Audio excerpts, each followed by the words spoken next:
Assalamualaikum warahmatullahi wabarakatuh. Perkenalkan, nama saya Rasi Tegar Priantoko. Saya dari kelompok 2. Saya selaku ketua akan memperkenalkan proyek dan anggota kelompok kami. Untuk proyek yang kami buat yaitu aplikasi tes MBTI atau Myers Myers Briggs Type Indicator.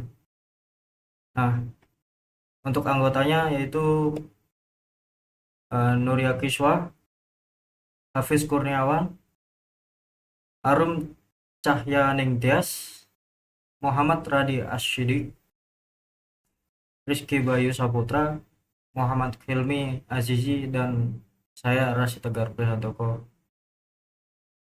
Nah, langsung saja ke pembahasan.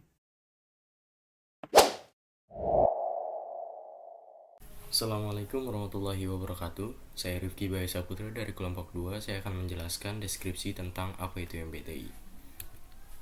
Jadi, MBTI atau Myers-Briggs Type Indicator adalah alat penilaian kepribadian yang dikembangkan berdasarkan teori psikologi yaitu Carl Gustav Jung.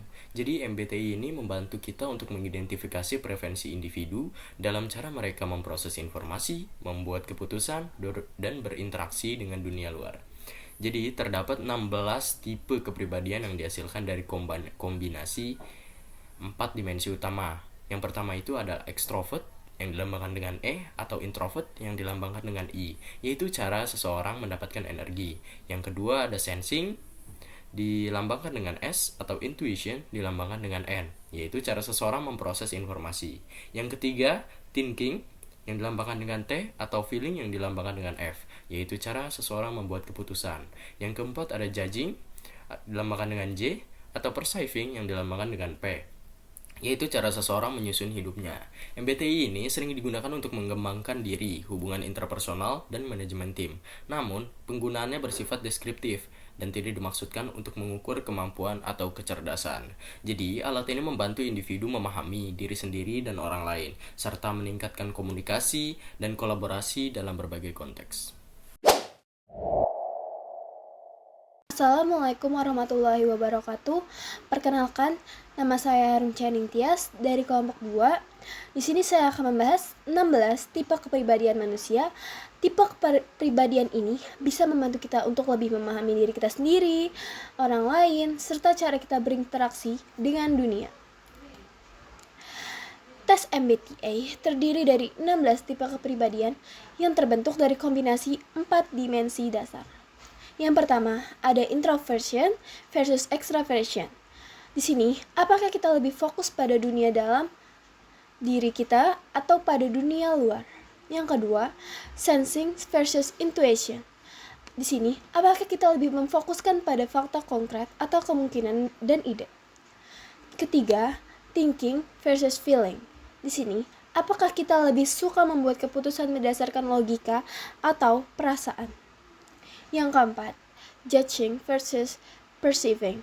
Apakah kita lebih suka struktur dan perencanaan atau fleksibilitas dan spontanitas? Nah, dimensi pertama, extraversion dan introversion, menunjukkan bagaimana kita mendapatkan energi. Orang yang lebih extravert cenderung mendapatkan energi dari berinteraksi dengan orang lain, sementara orang yang lebih introvert mendapatkan energi dari waktu yang tenang dan refleksi pribadi. Kemudian, ada sensing dan intuition. Orang yang sensing lebih fokus pada informasi, nyata, dan praktis. Sedangkan orang yang intuitif lebih tertarik pada ide-ide besar, potensi, dan masa depan. Untuk dimensi thinking dan feeling, orang dengan tipe thinking cenderung membuat keputusan berdasarkan logika dan fakta, sementara orang dengan tipe feeling lebih mempertimbangkan perasaan dan nilai-nilai pribadi dalam membuat keputusan. Terakhir, kita punya judging dan perceiving. Orang yang judging lebih suka kehidupan yang terorganisir, terstruktur, dan terencana. Sementara orang yang perceiving lebih suka fleksibilitas dan spontanitas. Sekarang mari kita bahas satu persatu tipe kepribadian yang ada. Yang pertama, ada ISTJ, praktis, terorganisir, dan bertanggung jawab. Mereka sangat memperhatikan detail dan sangat menghargai tradisi serta tanggung jawab. ISFJ, penuh perhatian, setia, dan mendukung orang lain. Mereka sangat peduli dengan orang lain dan sering menjadi pendengar yang baik. Yang ketiga, ada INTJ, strategis, analitis, dan intelektual. Mereka selalu merencanakan masa depan dengan sangat cermat dan tidak takut untuk berpikir di luar kotak. ISTP, praktis, spontan, dan mahir dalam memecahkan masalah teknis. Mereka adalah pemecah masalah yang handal, terutama dalam situasi yang menentang. ISFP, kreatif, sensitif, dan menikmati momen sekarang. Mereka lebih suka berfokus pada pengalaman langsung dan sangat menghargai keindahan. Keenam, INFP, idealis, kreatif, dan penuh empati. Mereka sering berfokus pada nilai-nilai pribadi dan ingin membuat perbedaan yang lebih baik di dunia. Ketujuh, INTP, teoritis, analisis, dan suka berpikir abstrak. Mereka suka mengeksplorasi ide-ide dan teori baru yang menentang pemikiran konvensional. Yang ke-8, INFJ, idealis, mendalam, dan pemikir kompleks. Mereka peduli pada pengembang diri dan orang lain dengan wawasan yang sangat mendalam tentang kehidupan. Selanjutnya, ke-9, ESTP, energik, spontan, dan suka tantangan. Mereka sangat suka bertindak dan sering menjadi pusat perhatian dalam situasi sosial. ESFP, antusias, ramah, dan suka menjadi pusat perhatian. Mereka sangat sosial dan penuh energi, selalu menikmati momen sekarang. ENFP, kreatif, antusias, dan penuh ide. Mereka suka mencari kemungkinan-kemungkinan baru dan penuh bersemangat untuk mengeksplorasi kehidupan. ENTP, cerdas, argumentatif, dan suka berdiskusi. Mereka suka memecah masalah melalui debat dan diskusi serta berfokus pada ide-ide baru. Tipe kepribadian yang memimpin seperti ESTJ, terorganisir, praktis, dan memimpin dengan baik. Mereka sangat efisien dalam mengatur dan memimpin tim, dengan fokus pada hasil yang jelas. Ke-14, ESFJ, peduli, kooperatif, dan senang membantu. Mereka peduli pada kebutuhan orang lain dan sangat menghargai hubungan sosial. Yang ke-15, ENFJ, karismatik, inspiratif, dan peduli pada pengembangan orang lain. Mereka memiliki kemampuan alami untuk memotivasi dan menginspirasi orang. Yang terakhir, ENTJ, pemimpin alami, ambisius, dan strategis. Mereka sangat berorientasi pada tujuan dan memiliki visi yang jelas tentang bagaimana mencapai tujuan tersebut. Baik, selanjutnya akan dilanjut oleh teman saya. Terima kasih. Oke, perkenalkan, nama saya Nuril Kiswa, saya dari kelompok 2. Saya akan menjelaskan tentang apa saja sih target dari aplikasi MBTI ini. Yang pertama ada institusi pendidikan. Jadi para mahasiswa itu menggunakan MBTI untuk mendapatkan gambaran awal tentang jurusan atau karir yang cocok dengan kepribadian mereka. Yang kedua ada dunia bisnis dan korporasi. HRD itu menggunakan MBTI untuk proses rekrutmen yang lebih terarah, penempatan karyawan yang sesuai tipe kepribadian, maupun merancang program pelatihan yang sesuai. Yang ketiga ada individu dewasa. Individu dewasa itu mereka yang sedang transisi karir maupun profesional yang ingin memahami diri lebih dalam. Yang keempat ada lembaga konseling, yaitu membantu klien memahami pola perilaku maupun merancang intervensi psikologis yang tepat. Yang kelima ada wirausahawan, dan pemimpin, yaitu memahami gaya kepemimpinan personal, mengidentifikasi kekuatan dan kelemahan. Setelah itu mengembangkan strategi komunikasi maupun merancang pengembangan kepemimpinan. Yang keenam ada komunitas profesional. Di dalam komunitas profesional ini digunakan untuk asosiasi profesi menggunakannya untuk mengembangkan anggota, jaringan profesi untuk memahami dinamika antara anggota dan membangun tim yang lebih kohesif. Penting untuk dicatat bahwa MBTI bukan tes definitif, melainkan alat bantu untuk memahami kecenderungan kepribadian. Hasilnya bersifat reflektif dan inspiratif, bukan perspektif mutlak. Keunggulan utama dari MBTI, dia memberikan wawasan tentang cara berpikir kita maupun cara berinteraksi terhadap preferensi dalam mengambil keputusan maupun potensi pengembangan diri. Terima kasih. Assalamualaikum warahmatullahi wabarakatuh. Perkenalkan, saya Muhammad Radi Asdaqi dari kelompok 2 akan menjelaskan tujuan dari MBTI atau Myers-Briggs Type Indicator. Jadi MBTI itu memiliki beberapa tujuan, yaitu yang pertama tujuan teoritis, yaitu MBTI mengembangkan kerangka teori kepribadian berdasarkan tipologi Carl Jung, memahami perbedaan individual dalam cara berpikir dan berinteraksi, mengklasifikasikan perbedaan psikologis manusia secara sistematis. Yang kedua, tujuan psikologis, membantu individu memahami diri sendiri lebih mendalam dan mengidentifikasikan kekuatan dan kelemahan kepribadian. Selanjutnya ada tujuan praktis, yaitu memberikan panduan dalam pemilihan karir dan meningkatkan komunikasi antar individu. Dan yang terakhir ada tujuan pengembangan personal, yaitu MBTI meningkatkan kesadaran diri dan memberikan kerangka untuk pertumbuhan personal. Jadi mungkin itu saja yang dapat saya jelaskan. Wassalamualaikum warahmatullahi wabarakatuh.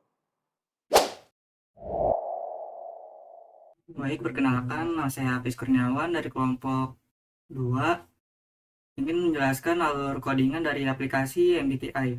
Yang pertama, di sini kita memiliki function dengan get personality type yang menerima 4 parameter, yaitu E, S, T, dan Y. Dan function ini memiliki sebuah variabel string yang bernama result yang berisi nasi kosong. Nah, di sini masing-masing parameter akan dilakukan ternary operator jika nilai dari parameter tersebut lebih dari atau sama dengan 2, maka akan return suku kata pertama, namun jika tidak akan return suku kata kedua. Nah, function ini akan return result tadi. Lalu selanjutnya ada function dengan expand personality type yang menerima parameter type. Jadi setiap parameter yang tadi dimasukkan ke get personality type akan return result. Nah, result tersebut akan dimasukkan ke dalam function expand personality type yang berisi if else jika tipenya INFP atau INTJ dan sebagainya, akan return penjelasan dari masing-masing kepribadian tersebut. Lalu selanjutnya ada function main. Di sini terdapat variabel integer E, S, T, dan Y yang masing-masing bernilai 0. Lalu selanjutnya ada variabel char dengan nama answer. Lalu variabel string nama, name, kelas, dan email. Lalu di sini kita buat cout untuk membuat cout dan cin untuk menampung data diri kita. Selanjutnya di sini ada pertanyaan-pertanyaan yang akan berpengaruh pada nilai-nilai yang terdapat pada function get personality type. Selanjutnya di sini kita buat sebuah variabel string yang menampung get personality type beserta nilai-nilainya. Selanjutnya kita coutkan hasil semuanya. Lalu kita panggil function expand personality type dengan parameter type tadi. Selanjutnya akan muncul hasilnya.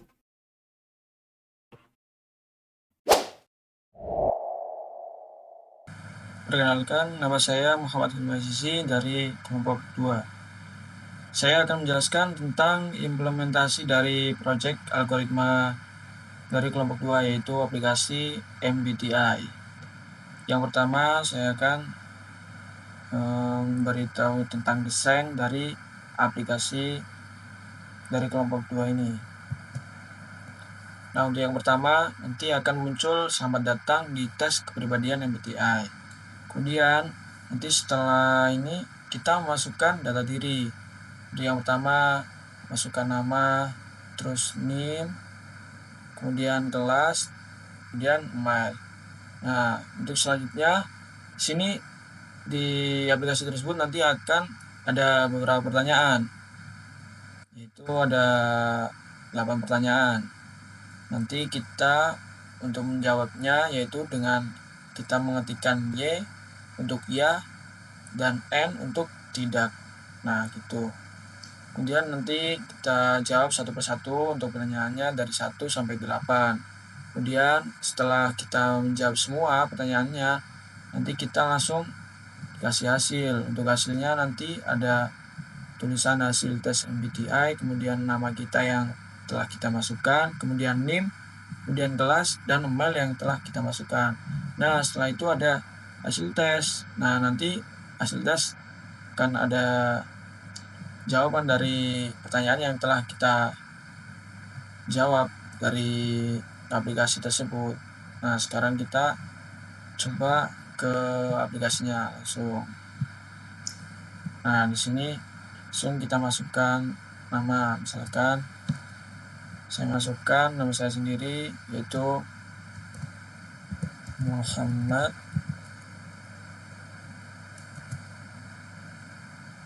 Hilmi Azizi, kemudian enter, terus masukkan kelas 03 TPLP 004, kemudian NIM 23 10 11 40 36 12, kemudian masukkan email.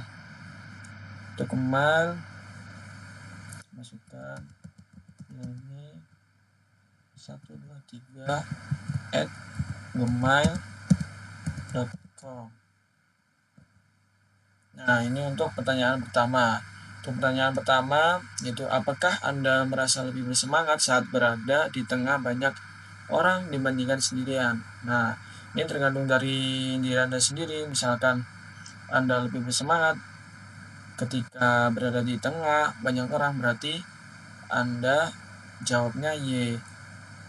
Kalau tidak bersemangat berarti Anda jawabnya N. Itu sesuai dengan diri Anda sendiri ketika mau memasukkan jawaban dari pertanyaan tersebut. Kalau saya sendiri, apakah Anda merasa lebih bersemangat saat berada di tengah banyak orang dibandingkan sendirian? Ya, kemudian kalau memang ya, ketik Y untuk masukkan jawaban ya. Dan untuk pertanyaan kedua, apakah Anda lebih suka bicara untuk menyampaikan pikiran dibandingkan memikirkan dalam hati? Nah, ini juga ketika memang Anda suka berbicara untuk menyampaikan pikiran dibandingkan memikirkan dalam hati, jawabnya berarti pakai Y. Kalau memang tidak, berarti jawabnya pakai N. Kalau saya sendiri, apakah Anda lebih suka berbicara untuk menyampaikan pikiran? Ya. Pertanyaan ketiga, apakah Anda cenderung lebih fokus pada fakta yang nyata daripada memikirkan ide-ide atau kemungkinan?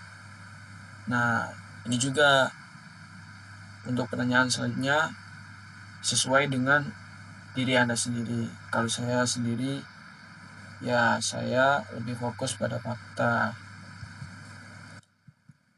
Yang keempat, apakah Anda lebih nyaman dengan hal yang praktis daripada ide-ide kreatif? Nah, ini juga sesuai dengan diri Anda, karena nanti akan ada hasilnya dari pertanyaan-pertanyaan tersebut.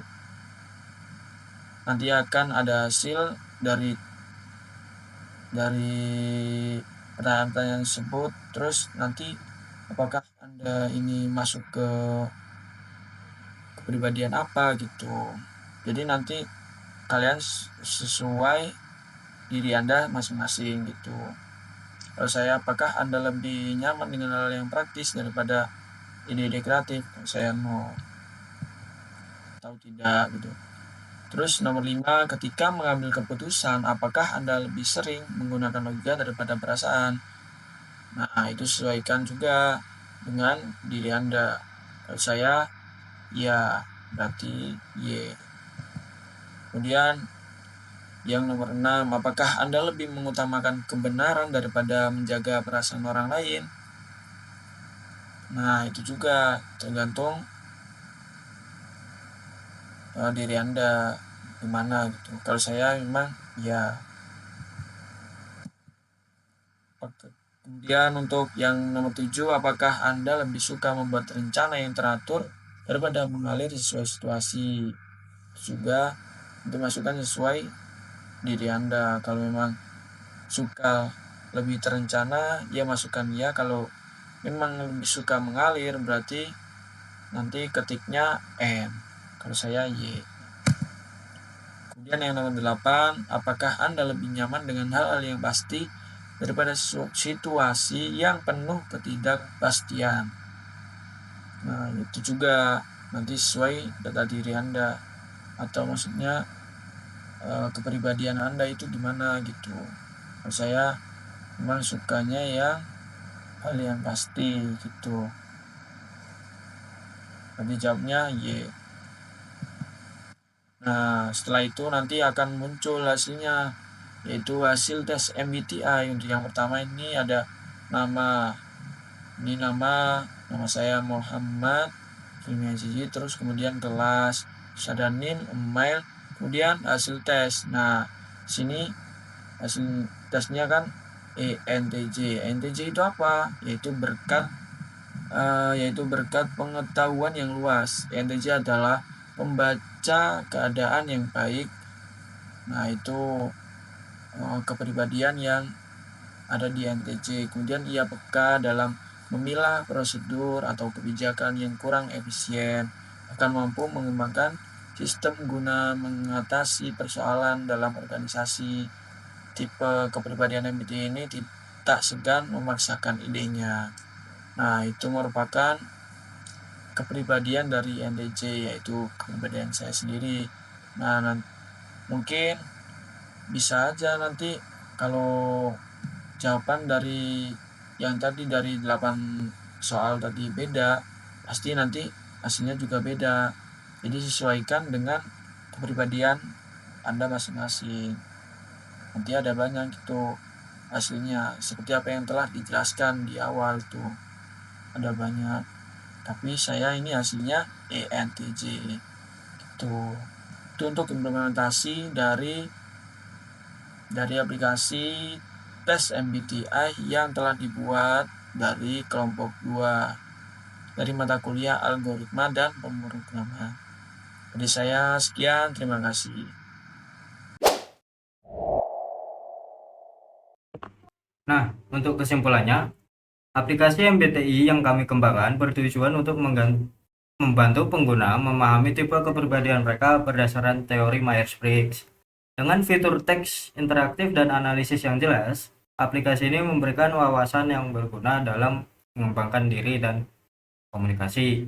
Kami berhasil mengatasi tantangan teknis dan mengelola waktu berkat kerjasama solid antara anggota tim.